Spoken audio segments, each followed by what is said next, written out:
All right, let's just jump right into one of the most, well, mind-blowing questions you could possibly ask. For the next few minutes, I want you to just forget everything you think you know about what's real. What if everything you're looking at right now, I mean everything you can see and touch and feel, is a complete and total fabrication? That phone you might be holding, the room you're in right now, what about your own body, your own hands? What if none of it is fundamentally real? What if it's all just a perfectly rendered illusion, a simulation so flawless, so incredibly detailed that there's just no way you could ever tell from the inside? You wouldn't be able to. To you, it would just feel, well, real. And here's the part that should really make you stop and think. This isn't just a cool idea from a science fiction movie. Some very serious scientists and brilliant philosophers believe this might actually be our reality. So this whole idea has a name. It's called the simulation hypothesis, and it was most famously laid out by a philosopher named Nick Bostrom. The concept itself is both incredibly simple and, honestly, pretty unsettling. The hypothesis basically says that if a civilization gets technologically advanced enough, really advanced, it could create these huge complex simulations of entire universes. And not just empty universes, but ones filled with conscious beings who think, feel, and believe their world is the one and only real one. Beings just like us.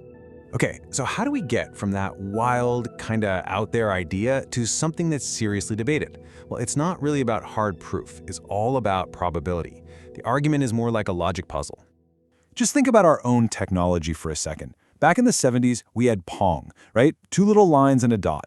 Today, we have immersive virtual reality that can genuinely trick our senses.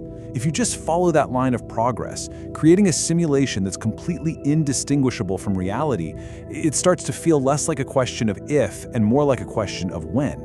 Now, imagine that trend continuing, not for decades, but for thousands or even millions of years. A post-human civilization would have computing power that's just completely beyond our comprehension.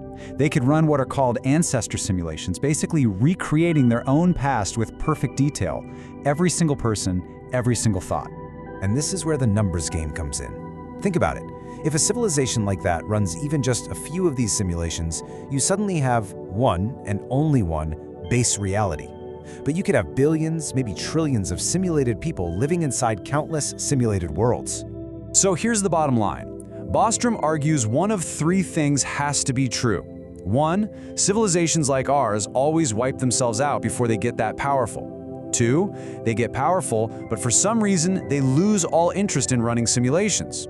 Or 3, they do run them. And if number 3 is true, then for every 1 person in that base reality, there are billions in simulations.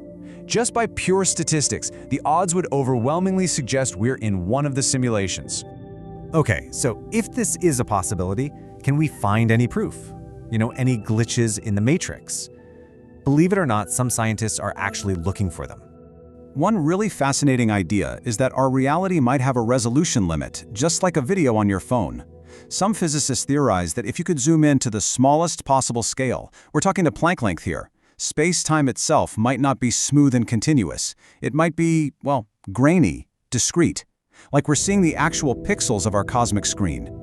And then there's just the underlying structure of it all. Even Albert Einstein was blown away by the fact that the universe follows these precise, elegant mathematical laws. Why should it? Why is reality something we can even describe with equations in the first place? Which leads to a really profound question, right? Are the fundamental laws of physics we see just the inherent properties of nature?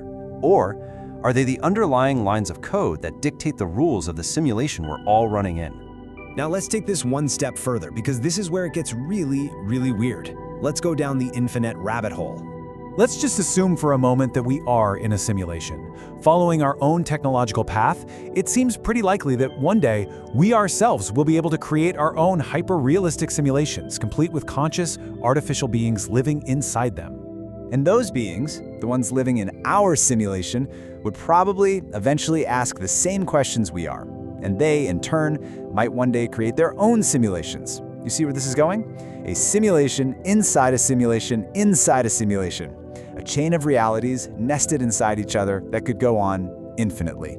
So, if this is even a remote possibility, it forces us to deal with some of the deepest philosophical questions of all. What does this mean for us, for our lives, for the very concept of meaning itself?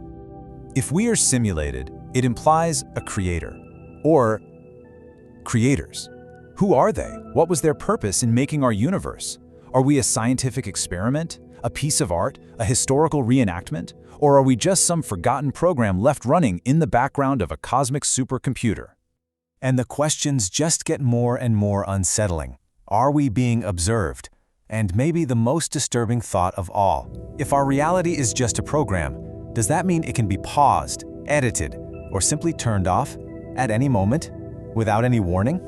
Which brings us to the final, critical question, and this one's for you. If it were proven with absolute certainty that your entire life and everything you've ever known is a simulation, would you want to escape to whatever base reality is? Or would you choose to stay right here in the only world you've ever called home? Really think about that.